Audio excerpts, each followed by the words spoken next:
बघ ते सपलंय आता हे फोड आणि हे भर आता. बोंबलत तुला मी सांगितलेलो चकना घेऊन ये. अरे, माती तुला नको सांगितलेलो. खायचं. आता आता एक बोंबल अशीच पिली बघितलास ना गवत खा.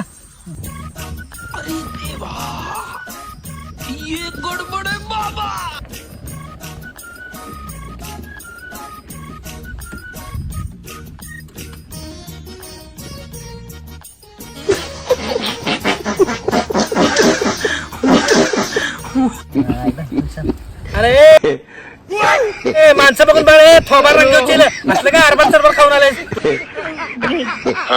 रस्ता माणसं बघून बस रे. अरे चकना सपलाय इथं हात खाता आम्ही चकनामध्ये. चना यो. अहो त्याला पाहुणे गेले पडी जातो अरे जातोस काय